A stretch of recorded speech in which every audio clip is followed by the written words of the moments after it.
Have you experienced the awesome power of the Panasonic Real 3DO system? Obviously. Presenting 3DO, the most advanced home gaming system in the universe. It's time to put away your toys. 3DO from Panasonic, Gold Star, and Creative Labs. A new low price and free games. Mind-blowing graphics of Panasonic Real 3DO. 3DO.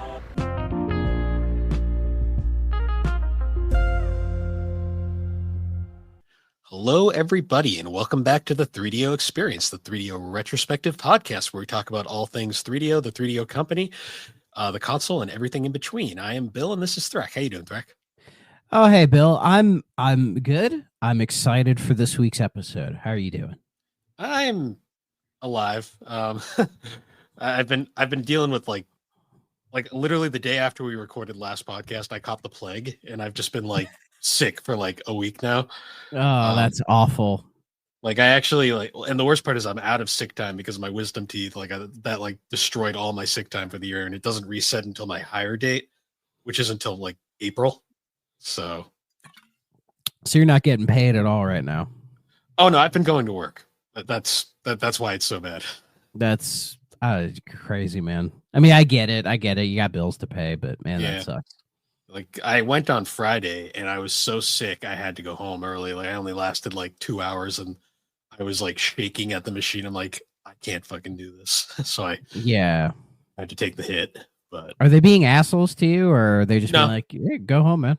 So as much as I don't like to praise things that happened during that era, one good thing we did get out of COVID was now basically any employer, if you're sick, they'll be like, just go home. Like they won't even question you. So yeah, I did notice that shift. Like, yeah, pre-COVID, they would get really shitty about you taking a sick day for any reason. But yeah, post-COVID now, if you ever aren't feeling good, people are like, yeah, just go home. Don't worry about it. There's like a running joke in the shop I work at where anytime someone coughs, like someone across the room will just yell, sick, go home. That's funny. Yeah, there's something going around in New England, in like my area right now, because pretty much everybody in my shop is sick. Like we all have the same thing. My sister's got it. She got it from her company. So she's also dealing with this right now. It's just like that time of year, unfortunately. Yeah.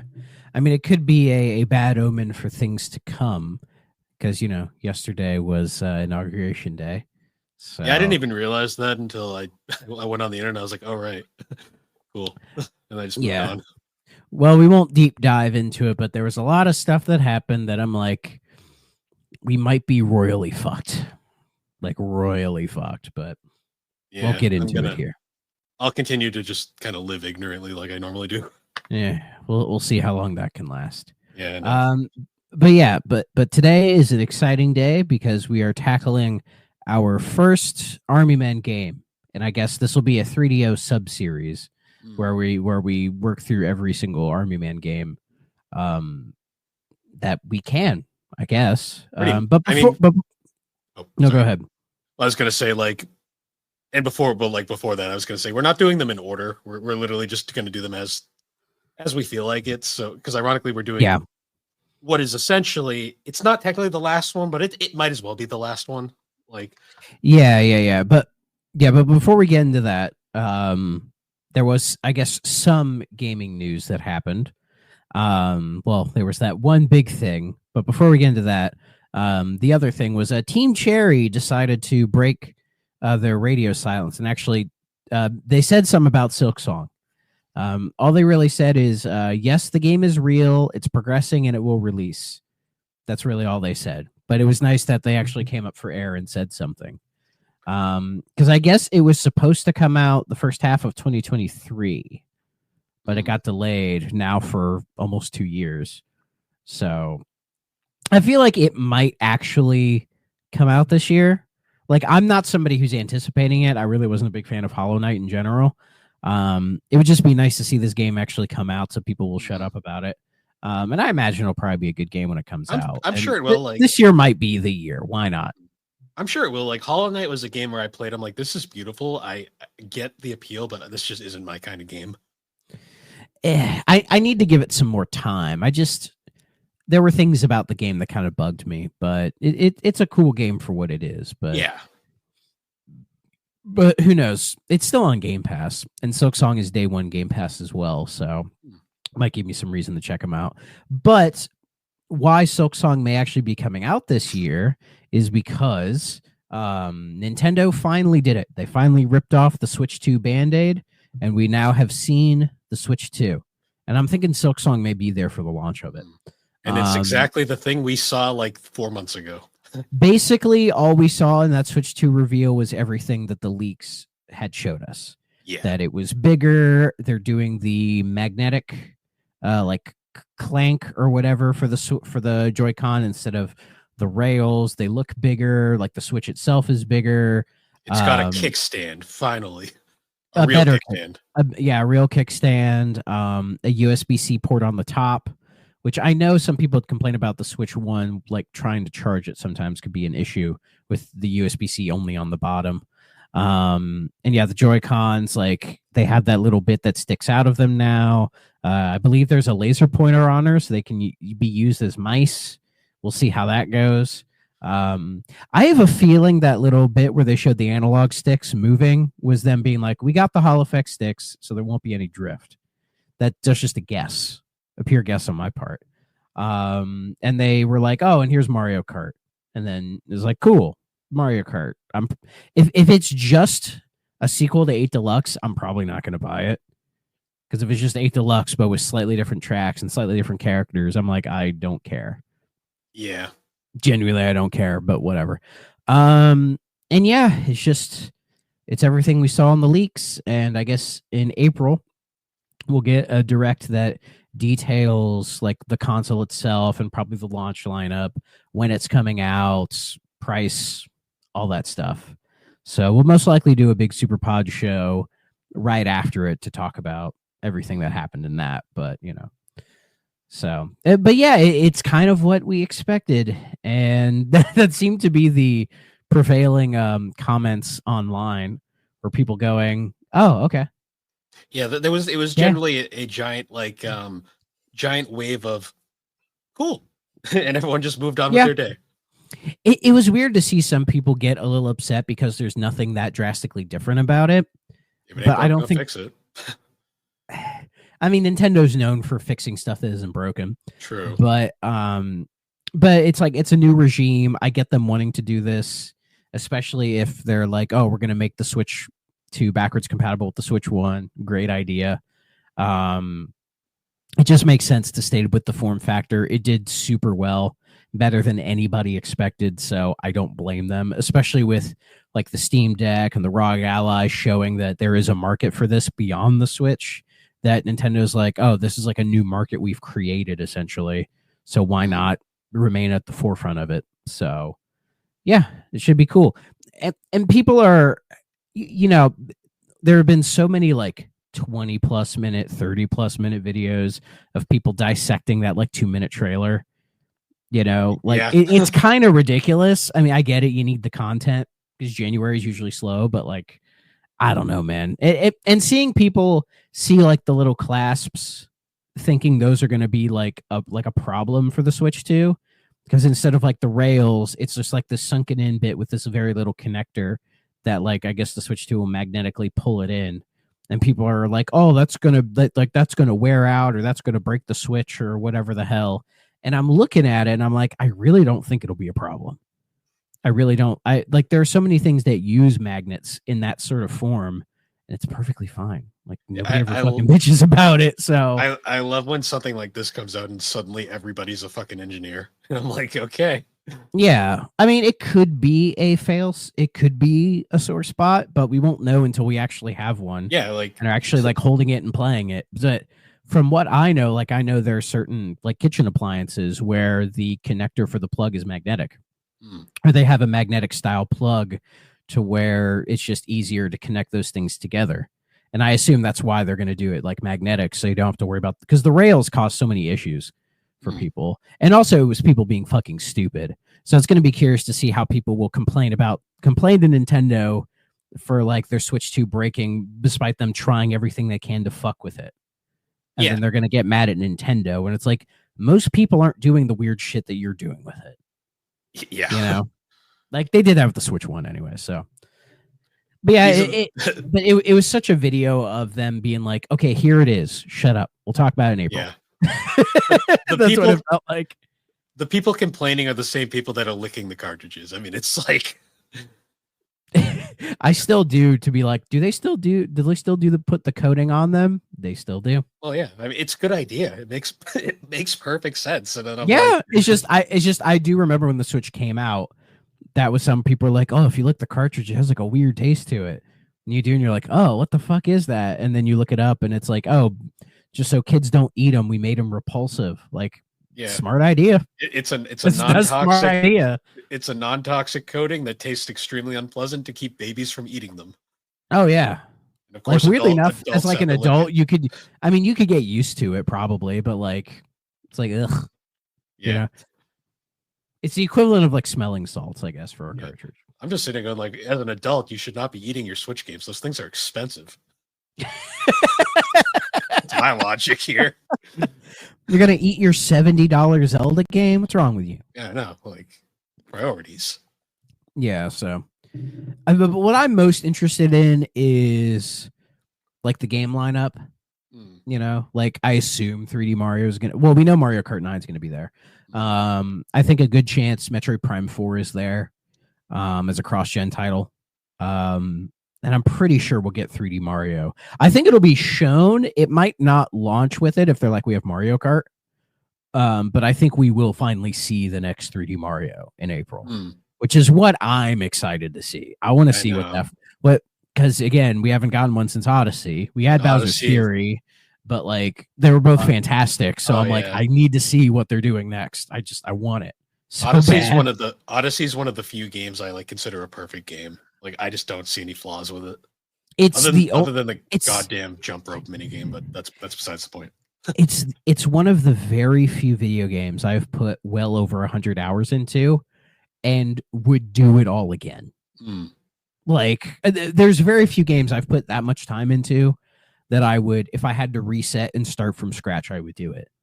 Like Odyssey is one of, there's really only like 2-3 games off the top of my head that I would do that with. And Odyssey is definitely one of them.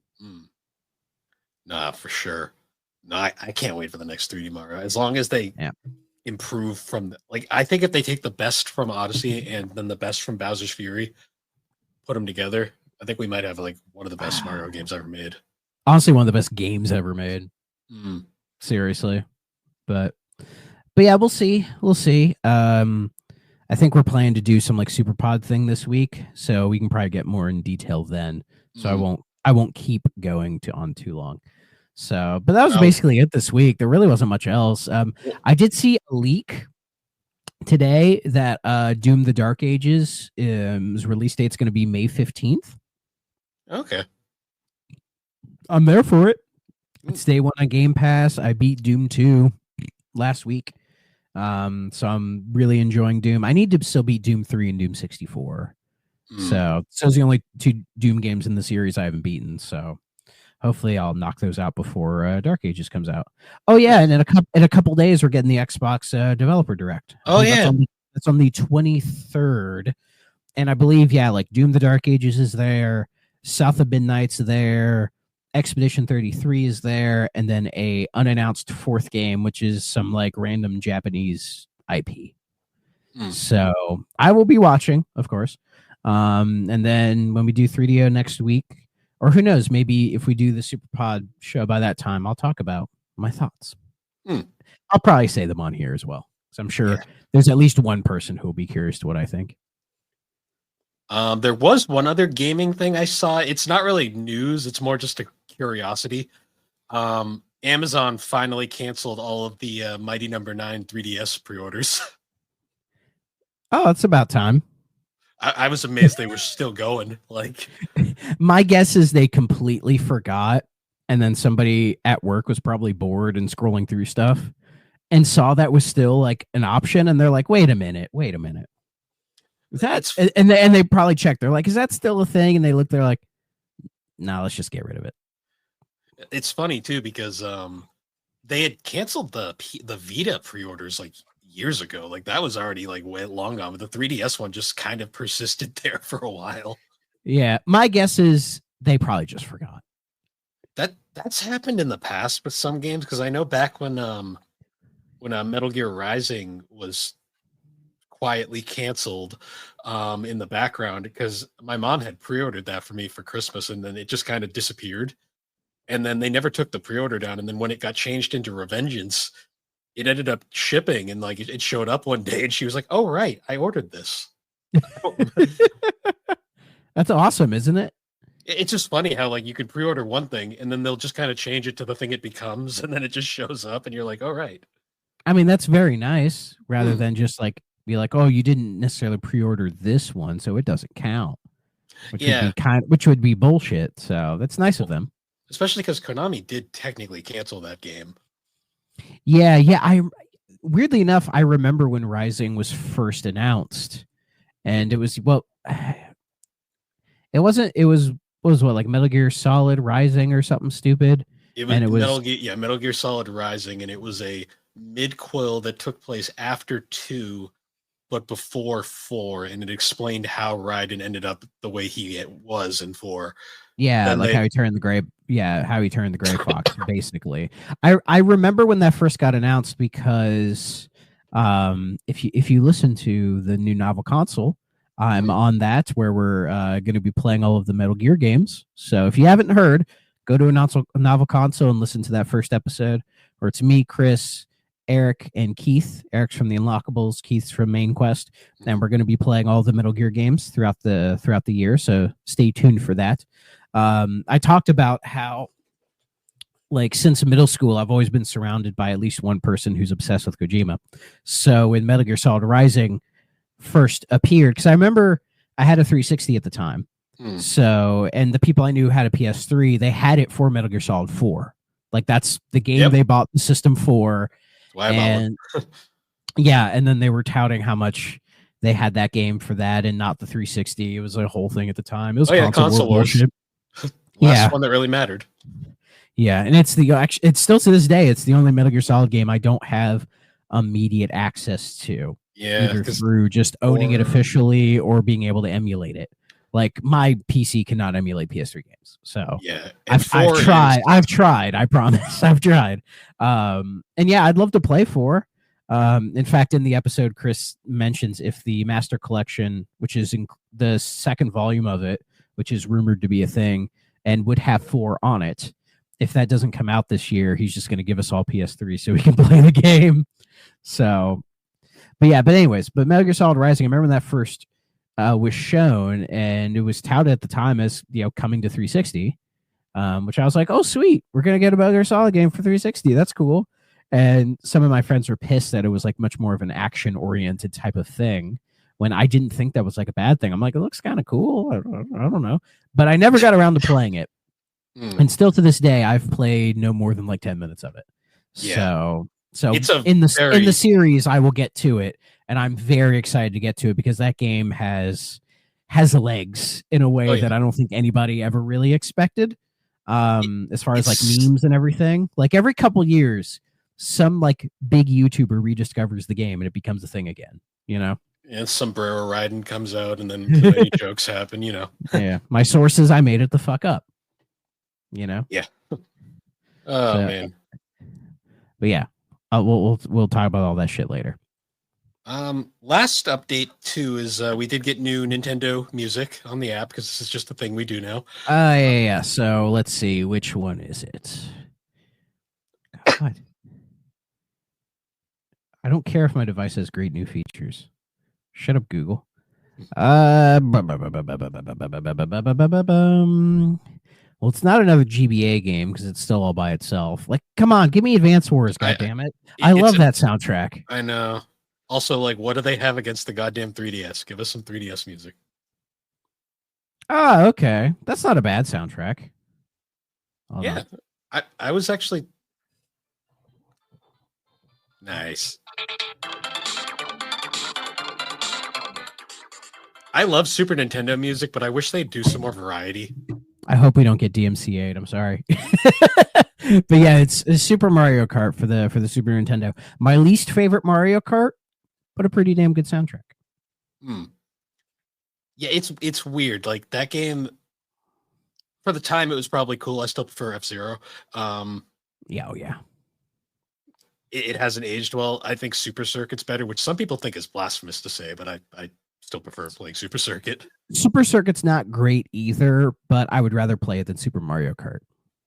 Super Circuit was made by Intelligent Systems. I still find that weird. They need something to do, I guess, between all their Fire Emblems and all their Paper Marios and whatever the hell they were doing. Advance Wars, maybe. I don't know. Oh, yeah. They're always very busy. I mean, that's cool, yeah, but I don't know. Super Mario Kart just, it never clicked with me. Some people have said you need to play it on the original hardware to get it, I guess, but... No, I found it slow and boring. I don't know. It's just like, you can tell it's the first game in a series like that, you know? Like racing games or sports games or whatever. Like, usually the earlier entries aren't always the best because they're still kind of fine-tuning it and figuring out what works and what doesn't work. So, like, there are 64 defenders. I can't agree with a lot of what they say about 64. Double Dash, I have a lot of nostalgic feeling for, but I could see why people would hate that game if they tried to play it. Like if you played a lot of Mario Kart 8 Deluxe and then went to Double Dash, you'd probably be like, this is shit. You know what I mean? You probably would, just because it's so different. The drifting is so weird. You get used to it, but you do. But it feels unnatural, the snaking thing. Doesn't feel right. Oh, DS snaking. That was a fucking nightmare. I love DS. God, why'd you bring that up? Fuck DS snaking. is fun. DS is fun, but yeah, I can't stand that shit. I have a love-hate relationship with Mario Kart Wii. Motorcycles break it in half. And then 7 is fine, but it's just a not as good 8. And Deluxe is just a better version of 8, which is a better version of 7. So, you know. See, you have Mario Kart 8 Deluxe, which is great. The thing that Mario Kart has now is like there's competition. Like we got Crash Team Racing Nitro Fueled. Love that game. And the Sonic Racers. Like Sonic Transformed is still an amazing racer. Oh yeah. Like that's the thing. Just about any other kart racer these days I would play over Mario Kart 8. I mean, I haven't played like that Garfield kart racer or whatever, but at least I would play that over Mario Kart 8 because it's something different. Yeah. Literally, that's the only reason. Because I have Mario Kart 8 Deluxe. I can always play it whenever I want. But it's like that Crash Nitro Kart is fucking cool. So, I mean, Sony gave up on it like most things they did, but they had Mod Nation Racers for a while, and that was a fun fucking series. Didn't they make a Little Big Planet kart racer? Yeah, it was the same dev. They just made it Little Big Planet instead, and it was very unremarkable. Call me if Sumo Digital ever makes a Mario Kart. Then we're talking. Because shout out to Exit Tony. We were chatting the other day, and he told me that Outrun 2006 Coast to Coast, the PC version got an unofficial fan mod. Oh, and that it cleaned up a lot of things and made it more playable for modern hardware.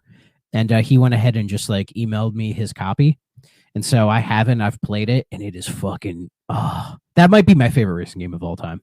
That is a good game. It's perfect. So good. But we're not here to talk about Outrun. Let's finally get to our first game in the Army Men sub-series. You probably saw it peeking in Bill's corner. Army Men, Sarge's War. This game is... What a clean copy, by the way. I'm surprised at how well it looks, you know? You know, I'm assuming it's mostly because of the fact that, other than mine has like sticky residue on it because fucking GameStop. I'm assuming this game wasn't played much by whoever bought it. I will say though, OG Xbox cases are pretty good. They are like solid. These are like nice and solid.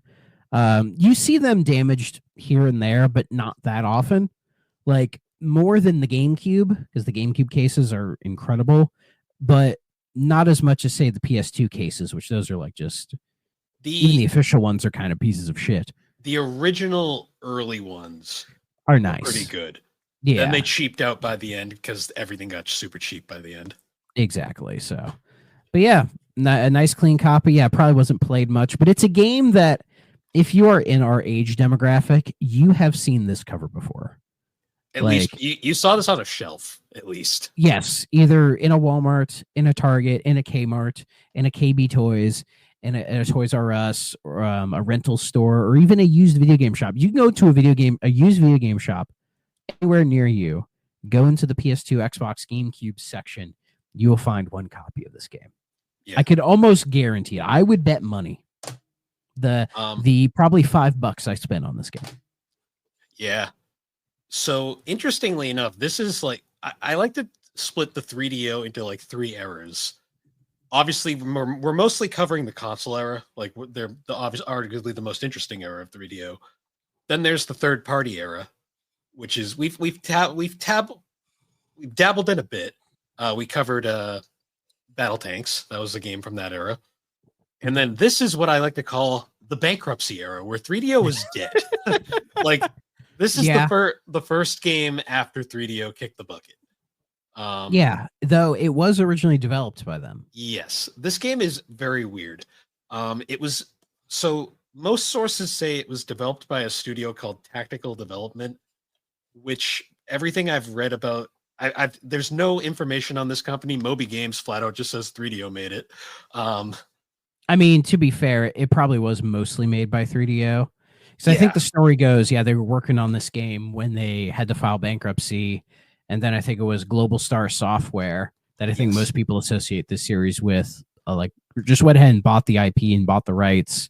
And then, I guess either shipped it to this tactical development team, or maybe they just renamed the dev team because like maybe 3DO had finished it and they just like Global Star went in and cleaned it up a little bit and then just threw like a random name on it so that 3DO isn't associated with it potentially. So, from what I read, and this is going off of like a number of unverified sources that was just kind of like hearsay, Tactical Development is just Global Star, but they didn't want to put their name on it for some reason.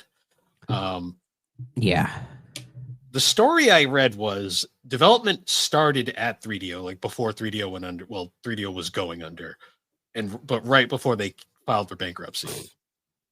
After they went into bankruptcy and liquidation, Global Star picked up basically the unfinished code for this, and then they basically finished it at as little amount of effort and budget as possible.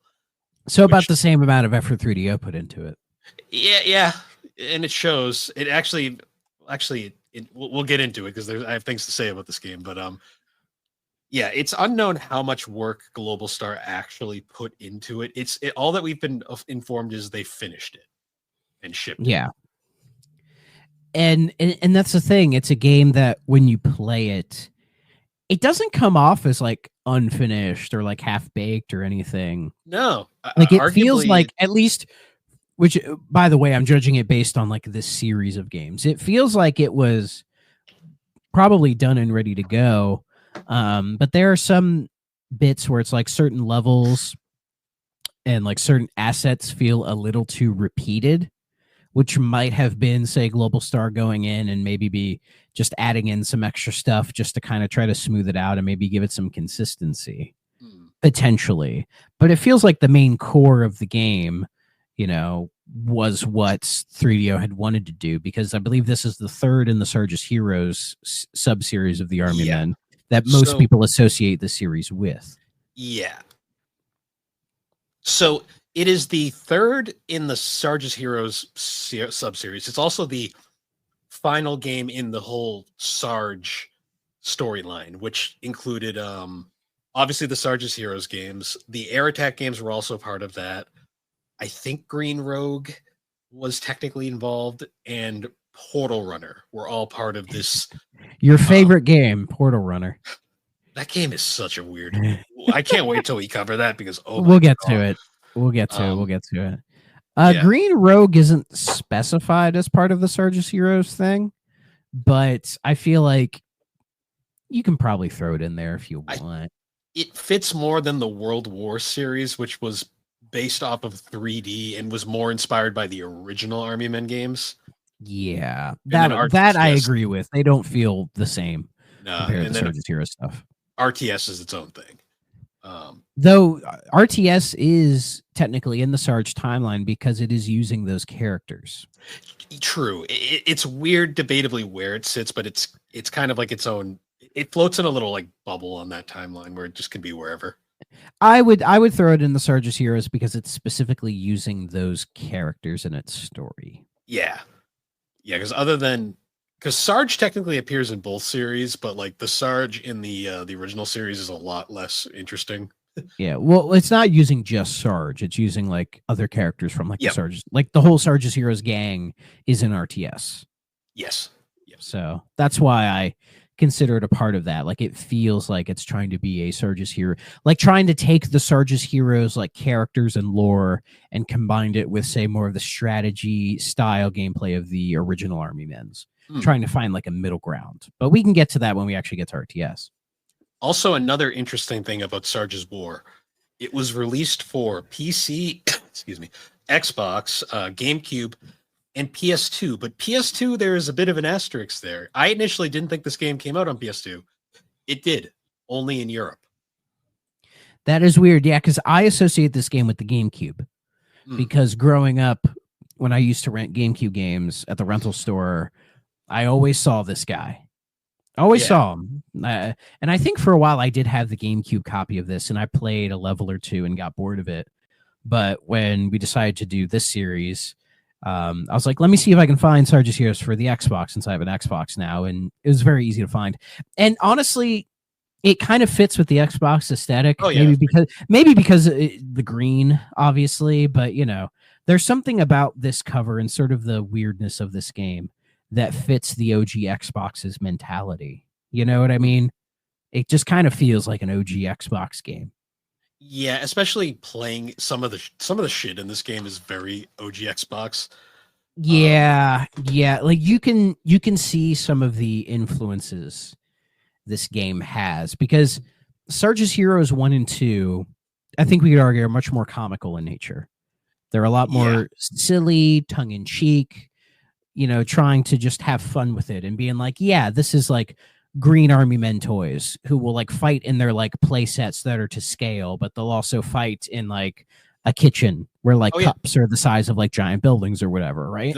The air attack games in particular go so hard into that aesthetic. Like you can literally there's like levels where it's like in air attack, like for example, there's like straight up levels where it's like, you need to save our secret weapon. The Tan Army has it sealed.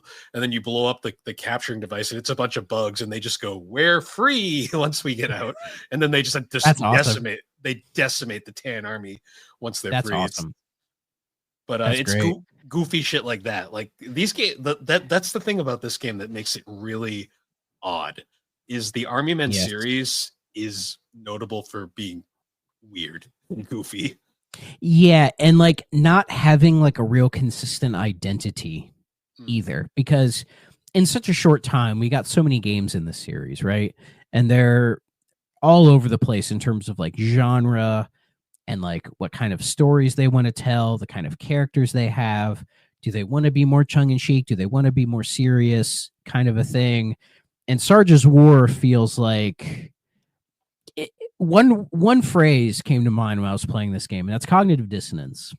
Yeah. Because, like, as you can see, like, I think people tend to laugh at the cover, and I kind of get why, because it's like, yeah, it's like flames, and he's like holding two guns, and he's looking like a badass, right?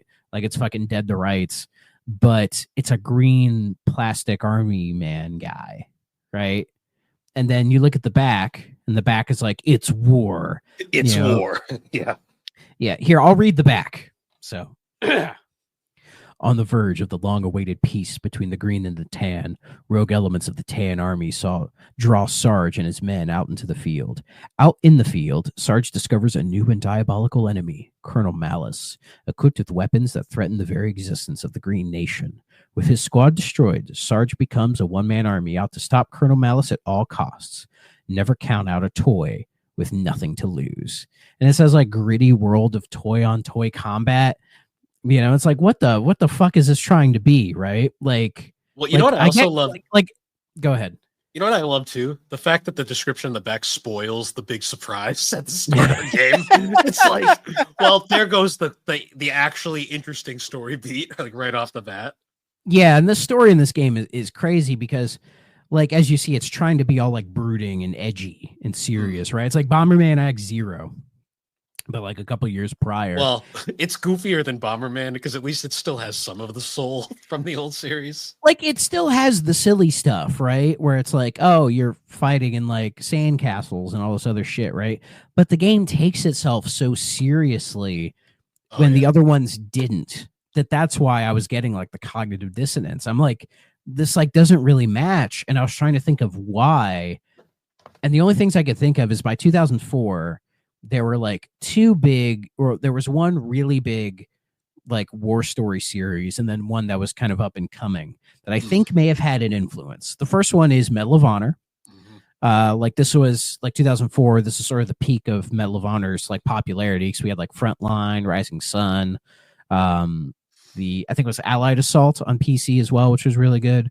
Like Medal of Honor, like those games are really good. They may have not aged the best compared to some other stuff, but they hold up and kind of represent like shooters at that time. And they were much more serious in trying to tell these like historical, like war type stories and have that sort of like taking themselves seriously. But there was another series that had debuted just the year prior to this, which some people think may have had an influence on it. And I think they might be right. And that is Call of Duty. The original Call of Duty came out on PC in 2003. Most people have not played Call of Duty 1. I have. It's all right. But that game also, like the COD series, is known for being like very kind of brooding, dark, serious war stories, right? Like that's what it's trying to do. And I have a weird suspicion those two series made Army Men go, we need to stay relevant with the times and make something that's a little bit more serious. Like, I feel like this would have worked better as a first-person shooter, but doing it as a first-person shooter kind of defeats the point of making them Army Men in the first place. Yeah. That's kind of that was the weird. This game is the thing about this game that drives me nuts is like mechanically and like design wise, it's easily the best of the three are Sarge's Heroes games. But that's not saying a lot. Like No. My only experience is I played a bit of Sarge's Heroes 1 and 2 on the N64, and my memory of them was not very high. It wasn't very good. No, like I was like, they're cute and charming, but especially the N64 versions, they kind of controlled like butt. So, I mean, when we eventually get to them in the series, I will pick a much more functioning version and just play that instead. Dreamcast for the first game by far. Yeah, I'll probably hunt down a Dreamcast copy of Sarge's Heroes 1 and 2. I'll probably just emulate the PlayStation 2 copy or whatever and deal with it then. But yeah, like the gameplay it's fine. Like the right stick is way too goddamn sensitive. Oh, one thing I discovered right off the bat. The sticks, technically the right stick is for camera, but the left stick also wants to be the camera at times. It feels like it was made for a one analog stick console. Like the way you move and like turn with your character, the camera is trying to keep itself behind you at all times, which is fine. It's not bad. Like the camera was never really an issue in that regard, but you're so used to it having two sticks and the right stick moving your controller, right? Or moving your camera. But they made it so sensitive. Like you just tap it and the thing fucking whips and you cannot change the sensitivity at all. So half the time I didn't even use the right stick because it was honestly, that's what made it more annoying than anything. And the control scheme was kind of weird. You know, maybe it's just I'm used to how like modern shooters control, but like A to shoot and then X to reload was weird. Like that was an odd choice. For me, it was defaulted at B to reload, but I swapped it. There was an control scheme where you could swap X and B, and I did, and that made the game way more playable. And like Y being jump and like L to like auto lock, but then R is like a weird first person aim. The control scheme was just very like weird and wacky. Because wait a minute, I meant you had it right. I have Nintendo brain, so I thought my buttons were reversed. I just then it would have been Y. It would have been Y then. Or no, it would have been A. because B is on the bottom and A is on the right. Yeah. So it was, for me, it was B to fire and then X to.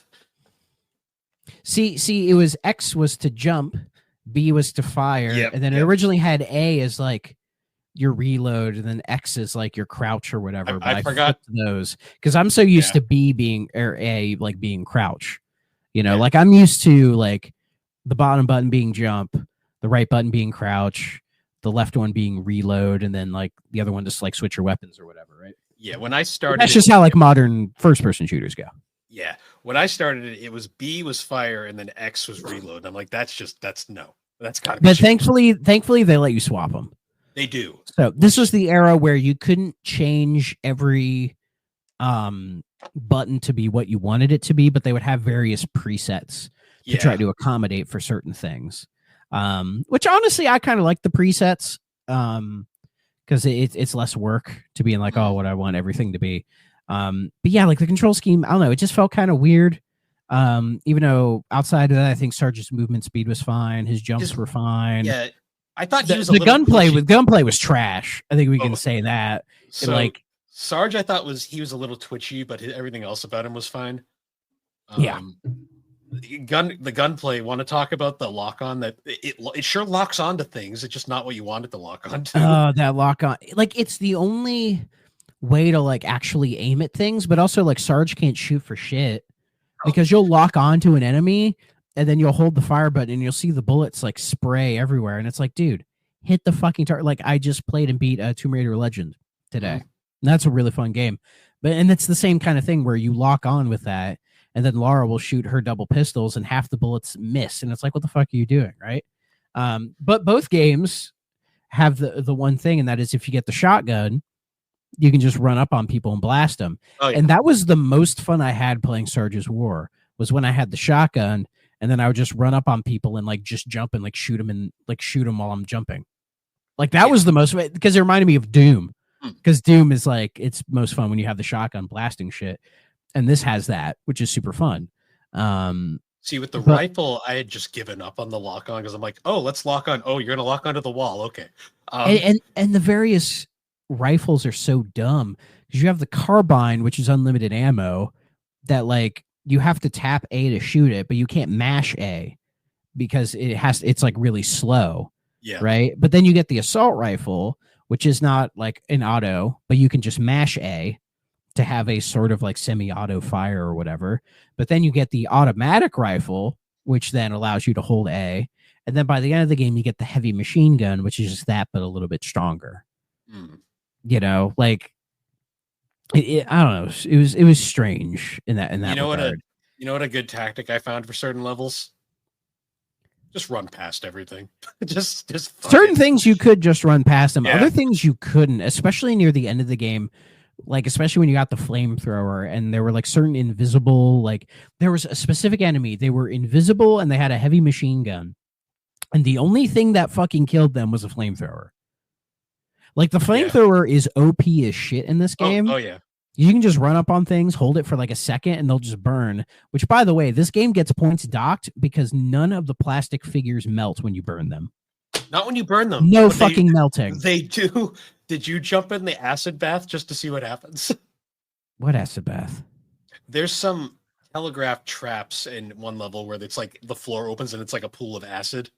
Oh yeah, it's in the when you're in the mines and you have to like blow up the. Yeah, I never jumped in those. Oh, you didn't? I jumped in. I was like, what happens? And Sarge fucking melts like to death, and it's like, what the then fuck? Why can't they melt when you burn them? Because make any sense? Because Gold Star didn't care. Like that's and 3DO didn't care apparently either. Or they didn't get to it like, yet. Like that was a big dock point for me, you know. You know what a notable like aesthetic thing is? This is the only Army Men game where the weapons are metal. But it doesn't fucking mean anything. It doesn't, but it's weird because every other game they were the same. They were like the green plastic. It's just a thing I notice and it throws me off because it's odd. It is, but again, it doesn't amount to. Again, it feels like it's trying to be like trying to take itself more seriously, but it ends up becoming more silly. You know what I mean? Especially when you have like those story cutscenes where like Sarge is like really up close to the mic, being like, "War is hell. You may lose all your best friends, and you don't know when, but you just gotta keep going on, man. I'm gonna destroy Colonel Malice and retake everything the Tan Army stole from me." Like, it's like, what the fuck? This isn't Brothers at Arms, dude. Like, it again, cognitive dissonance. It doesn't mix, and it's kind of funny, but it also feels kind of sad. You know, like it's not so over the top that it's kind of hilariously awesome. It just ends up being kind of pathetic.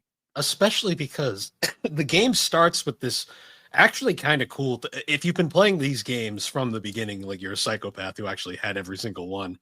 I didn't own them all as a kid, but I played a lot of them. Okay. So I've owned a few, but I've not played them all either. I had the air attacks and the Sarge's Hero, so I knew the story. If you followed this story the whole way through, when we get here, like the game starts off actually really interesting because it's like spoiler warnings for a game that I guarantee no one gives a shit about, but I'm gonna put it up anyways. Story-wise, like a game starts out where like there's a treaty, like an armistice going on between the Green Army and the Tan Army, like General Plastro, the Colonel, I forget his name right now. Grim. Oh yeah, Grim, because his daughter. They're having this whole treaty, but there's like a group of like people who aren't happy with the treaty. Rogue Tan Division. Yep. And you have to go investigate them just to find out. And like Sarge is all happy. He's like, "Oh, I get to go dance with Vicky at the party." And it's like I get to finally have sex with her. Even though I'm made of plastic. Who cares? Rub our yeah, nubs together. Yeah. I don't think I'm not even going to go too deep into that. Talk about a portal runner, eh? Well, I won't go there. But yeah, he finds out that, oh no, the armistice, there's actually a bomb secretly there, and it's a trap. Which is a trap. They blow up General Plastro as well, which is crazy. But like the bomb, like legit kills everybody. Everybody's fucking dead. Yeah, every character that you cared about in those previous games, because they were fun. Like the characters were all likable, despite the games being kind of shit. It had sort of your stereotypical like your heavy guy, your demo guy, your flamethrower guy, you know, like all those kind of like generic, like tropey type of characters, but like, you know, they're kind of cute enough, and they're not annoying, you know. They work perfectly fine for what they are, and like Vicky's like the only human one who for some reason has like human skin or whatever is like painted Barbie doll. to look yeah Goon. It's for the gooners. This game contains no woke content. Well, no, they kill all that off right at the start, and then it's just fucking war after that. Yeah, and then it's just like this is like Sarge's like blood. This is like his first blood. Like he's fucking Rambo, like going out just like single-handedly like murdering everything and like blowing up tanks and helicopters and all this other shit. And it's like it's just not presented in a way that's engaging. No, like at all. I will say though, that opening scene right after Vicky dies, spoiler warning, Vicky straight up dead. Like the character who's like been a major character in the series. She got her own game, you know, and was like, you know, it was like their Lara Croft, not to go back to Tomb Raider, but like, you know, that's I assume that's what they were trying to have with this character. She's fucking dead. And it's like the lamest dying love confession too. Where it's like, could the acting be any more like dramatic and half-assed? Oh god, Days of Our Lives, man. I kind of loved it at the same time. I was like, this is fucking amazing. See, that's the only bit that's like good. The rest of the story bits are just awful. Like especially the ending when you fight Colonel Malice and beat him. It is such a nothing ending that you can tell by that point it had moved to Global Star, and they just kind of like, let's just finish it, get it out the door. Like there's no satisfying conclusion to the story at all. I will say though, like that scene where right when Vicky dies is actually a bit like heartwarming and like kind of sad. And then Sarge goes on his fucking roid rage, fucking like, I'm Rambo. And I'm just like, and there goes all seriousness right out the window. It's like in that which Star Trek, I think, was Into Darkness, when they do the whole Star Trek 2 thing, but instead it's Kirk who dies and Spock who like goes on like this weird like manic phase and just starts punching Khan in the face. It's that level of like, what the fuck are we doing here, guys? Like Yeah. What led us to this moment, you know? And it was really sad too, because like we go through the rest of the game, it's just Sarge the rest of the game. Yeah. But there's like one random flashback that to an event that none of the previous games ever mentioned. It was just a thing that happened, and there's like this one soldier that gets named, and then they all die. And the second I saw that, like, spoiler warning for the end of the game, but like I was like, that's Malice. Like that's Malice right there. Yeah. I was like, it's so obvious. Why would they bring up this one random guy and that has no previous connection to anything, and then be like, oh, he died? Surely that means nothing. Exactly. It's just I don't know, man. Like, and like, you know, control wise, this is definitely the era where third person shooters had not been figured out yet, because by this point, like, first person shooters were basically figured out, because like Halo was already a thing, and so most FPSs were just kind of doing that, right? And then Call of Duty 4 kind of solidified it in a few years. But with third person shooters, we didn't have our like Resident Evil 4 wasn't a thing yet. Yeah. Gears of War wasn't a thing yet. So we didn't have those things that sort of defined what third person shooters would be. Or even there's that one game that it came out for Xbox, PS2, and GameCube, and is considered like a forerunner for what third person shooters would become. It was called Kill Switch. Came out in late 2003 and was kind of the first third person shooter to sort of have that cover system that like Gears of War took, basically. And I think even Cliff Bleszinski cited Kill Switch as a major influence on Gears of War. And that's a game I've played and beaten that game, and it is surprisingly modern for what it is. I mean, the cover system definitely helps. I mean, it's still like a game from that era, but like that kind of like cover system, which would help to define third person shooters going forward, like that just isn't here.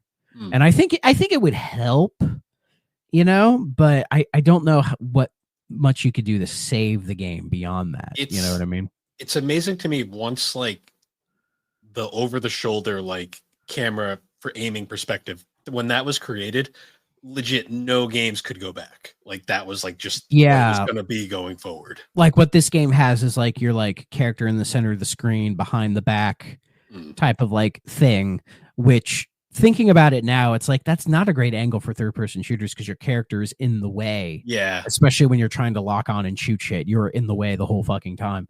So when Resident Evil 4 put your character over here or over here so you could actually see everything, that changed the game, right?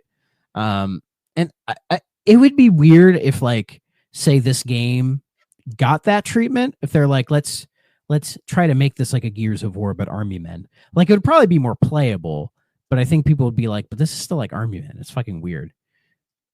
You know what I mean? Yeah. I will say there was a couple levels. Like there was one level where like, because one thing about this game that bugged me was like there wasn't like the classic like real world like settings anywhere. Like a lot of it, or it was all very here and there. It was very tan and very Gears of War, as I like to say, but not like, not in the yeah, good way. because it starts out with like this almost just kind of like a World War, like a Medal of Honor multiplayer map, essentially, where you're like, you know, going over bridges and shooting tanks, and there's like planes that drop shit on you or whatever.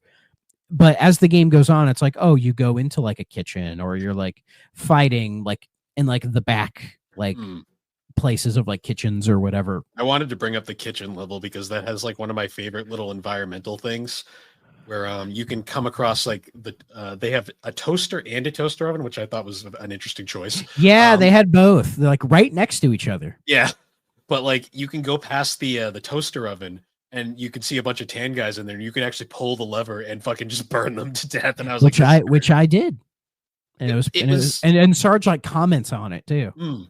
That was one of the moments where playing this where I was like, okay, this is the Army Man that I know and nostalgically love. Yeah, like it has those moments where it feels like the older Sarge's heroes and more of what people associate with the Army Men series. But like, again, it's still, I'm like, this is supposed to be like a serious story, and we're still doing these like weird jokey bits. Like, but they're done with like a little bit more grit. Like, I don't know, man. It just doesn't work, especially like when the gameplay is so half baked, and the game's fairly short. I think it took me like 6 hours to beat it. It's pretty quick, especially if you played the way I did and just ran past most shit I could. Yeah, certain things you cannot run past, because as like the game goes on, when you start getting like armor, like the enemies can just mow your health down. Like the first half of the game, I don't think I died once. No, the first half is pathetically easy. And then the second half, they just start like giving you all these crazy difficult enemies that like you have to run up with like a flamethrower to burn them. Or it'll put you in situations where it's like, oh, you have to blow up this helicopter, but you can't peek around corners or find a good hiding spot to shoot it because it'll just shoot you back. So you just kind of have to perfectly line it up and just mash your bazooka and just pray to God that you have more health than the helicopter does, which is bad game design. Because we needed that cover system. Like say when like a Ghost Recon Advanced Warfighter does that shit, it's like they tell you to like, oh, go hide behind that crate and then pop out and like, blow it up, which makes more sense, You can tell by the end clearly that you can see the spots where the game wasn't finished, and Gold Star just kind of, Global Star, not Gold Star, Global Star just kind of hazardly threw it together. Yeah, especially because the ending feels pretty rushed. And that like the story, it feels like it just shrinks as it goes. Because like it starts out and it has quite a bit of story and lore, but as the game progresses, you will go from like level to level or scene to scene, and like nothing really happens. It's just Sarge being like, "Oh, I gotta go do this thing, I gotta go do that thing, or whatever." And very rarely you'll get a story cutscene, where it's like they feel obligated to throw one in real quick. So it's like he beats Malice and then that's it. Or he beats Malice, like, and then like go ahead. The whole reveal is like he beats Malice, and then it's like he takes because Malice has this really dumb Terminator like mask or whatever on, and he pulls off the mask, and it's like surprise green face. Like what?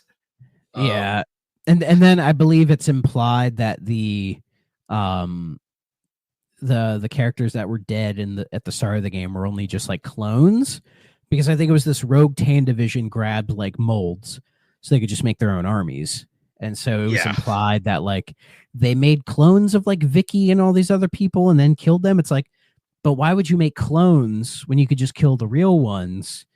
And why would you kill clones to have Sarge go on this crazy bloodthirsty rampage only for his friends to be fine? And it's like, oh, we could have spared ourselves. Yeah. You know what I mean? Like, it doesn't make any sense. No, it doesn't at all. And it ends on such a weird I honestly like the ending was lame. It feels like it feels like it was meant to have a sequel, and it never did. Or there was supposed to be like some sort of like there was supposed to be maybe something more. Like maybe like Malice wasn't actually the end, and then there was like something after, and it just never got finished. I think it was 3DO was like maybe hoping that Sarge's War and like the Sarge's Hero series would become the Army Men series, and they could sort of coast on making these games every like 1 to 2 years, like keeping up the story and slightly improving the gameplay kind of a thing. I think that's what they were kind of hoping to do, and it just wasn't going to happen. No. So Sarge's War kind of ends this on like, I guess a cliffhanger, but like nobody cares enough to like go like, oh, what happens next? Because the games that follow it don't follow this game at all, because it was, I think there's what, like 2, maybe 3 Army Men games after this, and then it's been dead ever since. There's 2 quote unquote official games. Because there's Major Malfunction, and then there's Toys of Misfortune or something, or Soldiers of Misfortune.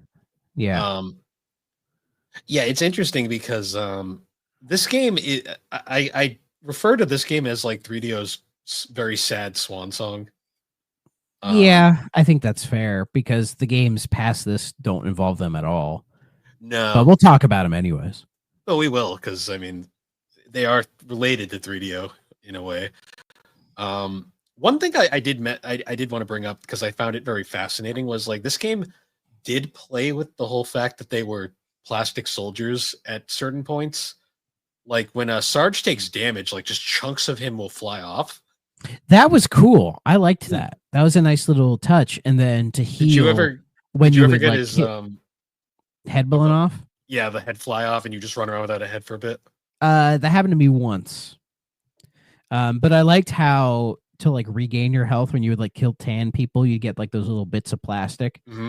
And it's like, and I just like the idea of Sarge just taking them and just like shoving them into his like empty crevices, and somehow they turn green. Yeah. You know, one interesting thing I found that I was like, this actually kind of makes sense when you think about it. If you headshot tan soldiers, it doesn't kill them. It just causes them to start shooting randomly because of their heads. And I was like, that is clever. That.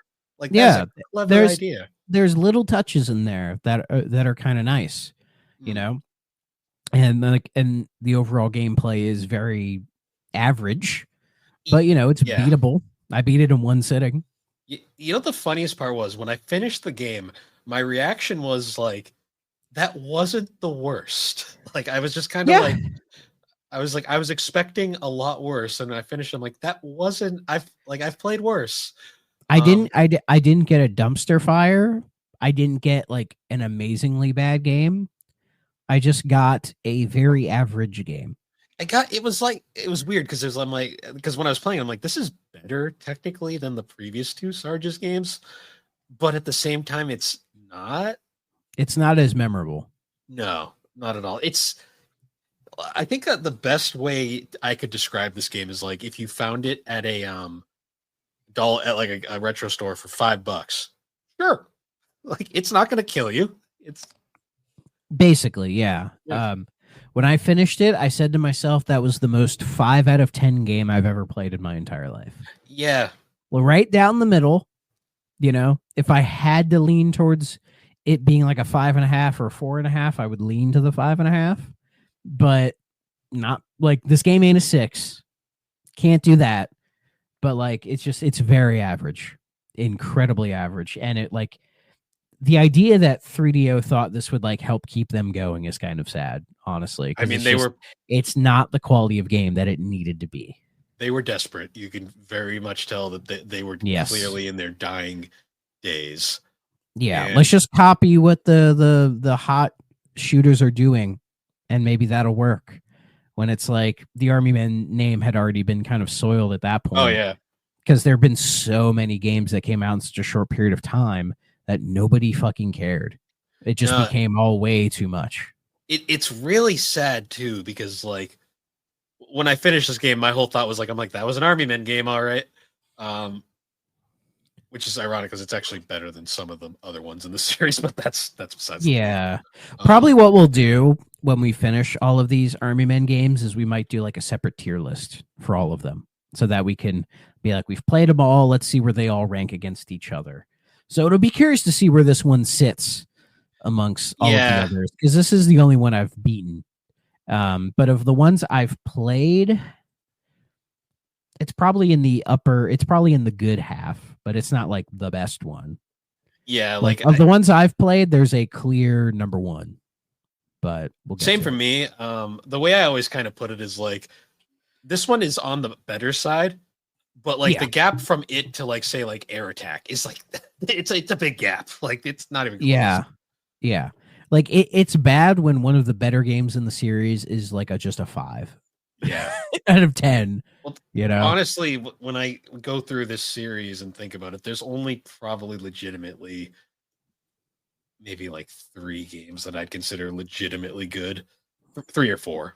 Depends on your opinions. Yeah, and this one is not that legitimately good. This is like, if you're saying this one is good, you're scraping the bottom of the barrel.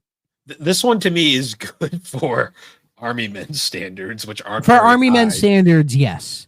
But it's probably, my guess is, we'll find out later, but I'd say this is probably the bottom tier of the good games.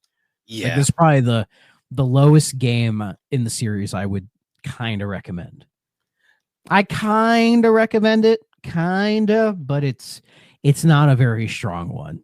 Yeah, it's basically like if somebody was like, "Oh, I'm curious, is this to this game?" I'd be like, "Here's my copy. Go play it. Let me know what you think. Don't spend money on it. Just let me know." Yeah, because I'm never playing this guy again. I might for a laugh just to watch that opening part, and then I won't finish it. But the opening is great. I do love the opening still. The opening is bad. Kind of amazing, but it goes downhill right after that. So I guess must play okay, stay away. I'm gonna excuse me. I'm dying. I'm going to say Sarge is going to avenge your death. Exactly. I'm not going to say stay away because I don't think it's like we've played much worse on this show. I'm going to say this is a hard okay. Like, yeah, this is like the most okay of all of them. This is like a straight down the middle, like middle of the road. Like,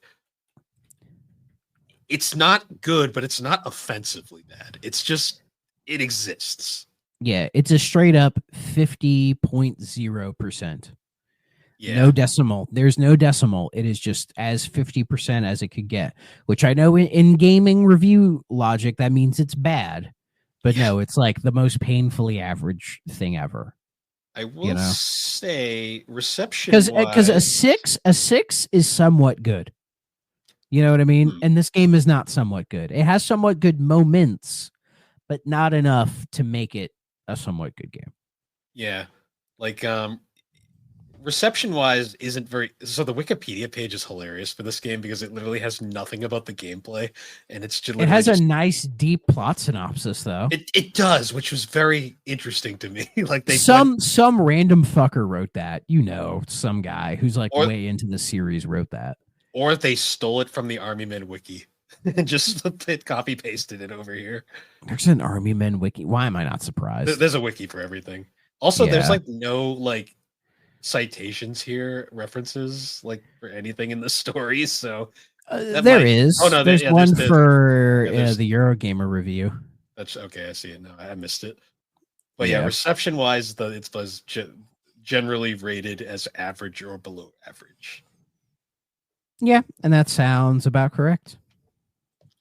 I think I saw one because I like to watch other people's like thoughts on these games before we play them, just for context. And like I saw one review that was like, it was clearly a guy who was doing the whole bit of all Army Men games are trash because he was just dumping on every aspect of it. But excuse me, he did make a pretty funny point that it's like, it's amazing that 3DO could make an N64 game in 2004. And I was kind of like, yeah, he's not too wrong. It has an N64 quality to it. It does. I can agree with that. It's like a slightly prettier N64 game in terms of graphics, like because the Xbox ain't doing much here. I'll tell you that. Yeah. Oh, here's a interesting quote from the Army Men wiki on the Sarge's War page. It's under reception. It says fans of Sarge's Heroes are divided on whether or not Sarge's War is canon or not, citing the change in voice actors, the darker tone, the metallized weapons, and the continuity issues it has if it were to be in the same universe as Sarge's Heroes. Some do consider it the canonical ending to the series, but others say RTS is the true finale. The idea that there's online debates about that really, really gives me maybe a little bit of hope. I don't know. That we can still enjoy bullshit. I mean, we know how it ends. At least everything else is more positive. Yeah. I mean, everything after this is laughable, but we don't have to talk about that because it's a different universe. So, but we will anyways. Anyways. We'll cover. I actually have to get a copy of Soldiers of Misfortune. I don't actually own one. I'm just gonna emulate the PS2 copy. I might find the Wii copy because I've heard it's horrendous. I mean, I've seen the Wii copy in stores, and every time I look at it, I go, "That's not the Army Men I'm thinking of." And then you're like, "It is." And then I go check, and I'm like, "Oh no, why?" You know what's funny too is Global Star doesn't even exist anymore. They're just, I think they got absorbed into Take-Two, and then. So these games are owned by Take-Two. Take-Two, as far as I know, owns the Army Men series. If they kept that license, at this point, who knows? It might be sitting there. Who knows? Because there's a lot of series that like, oh, people own these, but like nobody does anything with them. Though to be fair, some of the Army Men games are available on Steam. The classic ones. Yeah, but my guess is whoever has that probably has all of them, right? Probably just owns the IP. Most likely. And 2K does show up. Like if you go to any of the Army Men games on Steam and look at the trailers, it shows 2K as like the publisher. Yeah, so they probably held on to it just to. Yeah, so they probably own all of them, and they should have put Sarge's War on Steam. Give me some achievements. Give me those Chivos. I'm probably the only human being who's ever asked for that. Does it have it for retro achievements? Oh, let me check. That would be kind of funny. Retro achievements are awesome in that some of them are kind of fucking nuts in terms of certain things they want you to do. And it's like, oh, you guys are insane. Let's see. Army Men. Come on, load faster, damn it. Damn you. There we go.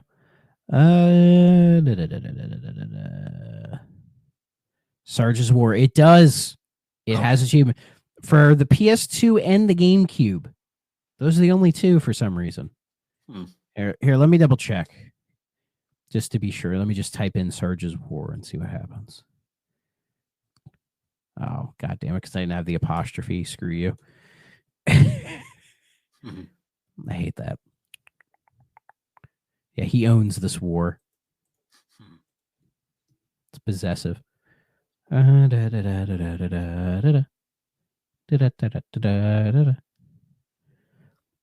just GameCube and PS2 for some goddamn reason. I'm assuming they're still the same. Or wait, let me see. Oh, there are no achievements. Then why did it come up as it has achievements, but there aren't any? Oh, god damn it! Well, that's just sad. Oh, maybe it's not playable on the Xbox emulator. Oh, maybe. Yet. I could check the compatibility.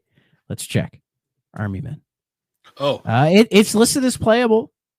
Here's one fun little fact about this game. Here's an engine that'll bring back memories from your childhood. This game runs off renderware. Fucking renderware, baby. When I saw that logo, I went, "Yeah, it's that era." Love it. Renderware. Every game fucking ran off that back in the day. It was the Unreal of its day. And then it got to I think one game used it for like PS3 and 360, and they were like, "Yeah, this engine ain't shit anymore." I thought it was used for more than just one game from that. It was like one or two. There was like because THQ I think owned it. Why the fuck does EA owns it for some reason? Oh, maybe EA. That's what I'm thinking. I'm like, why the fuck does EA own renderware? It was probably cheap. They were like, fuck yeah. I don't know, maybe my dumbass brain, whenever I hear renderware, my brain wants to say underwear and go, ha ha. I just remembered because it was always SpongeBob Battle for Bikini Bottom. It would pop right up. Yep. It was the licensed game engine, like the Fairly Odd Parents game, like all the Nickelodeon Cartoon Network games ran on renderware. Sonic Heroes did because. No, yes, it does. Yes, it does. Because Sega's custom game engine didn't work on PS2 and Sony threw a hissy fit. And that's why the game runs like shit on PS2. Oh, God, yes, it does. Sonic Heroes. But yeah, that's Army Men Sarge's War. That's our first game in the Army Men series. How many Army Men games are there? A lot. Hold on. There is. I have the full list somewhere. Where is it? Let's see. 1, 2, 3, 4, 5, 6, 7, 8, 9, 10, 11, 12, 13, 14, 15, 16, 17, 18, 19, 20, 21, 22. If you're not counting those like mobile games. Yeah. So there's a handful. Yeah. And we're gonna do them all, god damn it. We sure are. Speaking of that, I gotta buy Toys in Space on Steam because I forgot that I don't own that one. Yeah. Yeah. I do look forward to the real-time tactics ones for sure, because those are the ones you can get on Steam. And I'm curious to how those games are really. So they had to have been good enough to spawn a series. So yeah, because the only Army Men games that are available on Steam are, I believe, the first 3 real-time tactics ones and RTS. Those are the only ones, like Sarge's Heroes, the Air Attacks. None of those are on there. Tragically, but thankfully those are easy enough to emulate. Oh yeah. Most of these games I'm gonna emulate. So that being said, though, what should we play next? Well, I should probably return to the console. Yeah.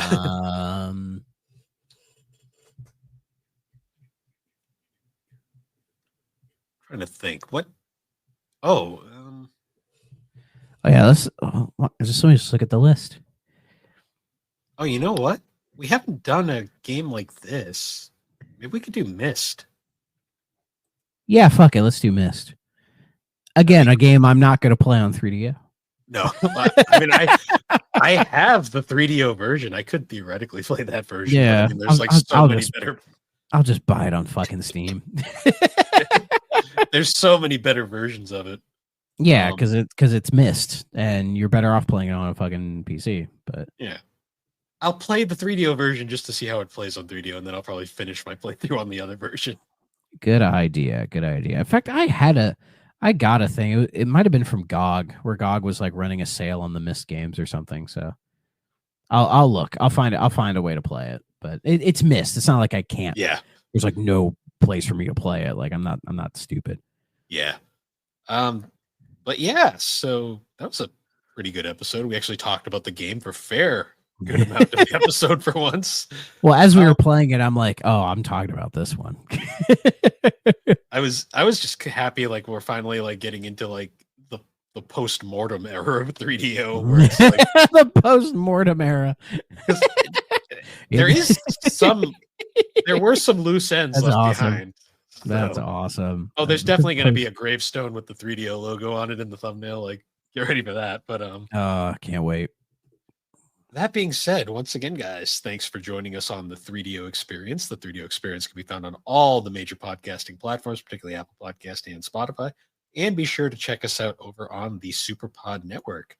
That is superpodnetwork.com. Awesome site. Tons of different podcasts, videos, blogs, and a whole bunch of awesome shows like Superpod Saga, Super Ghost Radio, Retro Rehab, Tommy's Video Game Ride Along, A Novel Console, Bar Silence, Find Time, the Elder Trolls Gaming Podcast, Remember 64, Gaming Together, Friday Night Gamecast, Gaming Collecting, the 3DO Experience, Geek Addicts, the Retro Wildlands, Press Beat to Cancel, the Pre-Order Bonus, and Retro Mo Reviews, I think is what Mo calls the show. I think so, just Retro Mo. So, and as I said at the top of the show, make sure to listen to the newest Novel Console, where it's the beginning of, I believe it's called The Solid Boys. So it's me, Chris, Eric from the Unlockables podcast, and Keith from the Main Quest podcast. We're going to be playing the entire Metal Gear series. So I think we're going to do like one game a month. Nice. So in February, we will be reviewing Metal Gear 1 for the MSX. So stay tuned for that. I'm gonna start playing that either this week or next week. Are you guys gonna do Snake's Revenge? No. Oh man, Snake's Revenge is so stupid, but I kind of love it. I've never played it. I might play it just to check it out, because probably when I finish Metal Gear 1 on MSX, I might play the NES version, because I had the NES version in the episode I talked about. Like, I had that in my NES collection. I played a good chunk of it. I never got super far, though. So I might play the MSX and the NES and like compare them. So. Yeah, and I guess another shout out, check out the most recent episode of Gaming Together. I was on there with Nave and Philip, and we talked about an MMO called Brighter Shores. It got wacky, like most Gaming Together episodes do. But yeah, anyways, guys, once again, thank you for joining us, and we will see you all later. Bye-bye. If you're not playing on a 3DO system,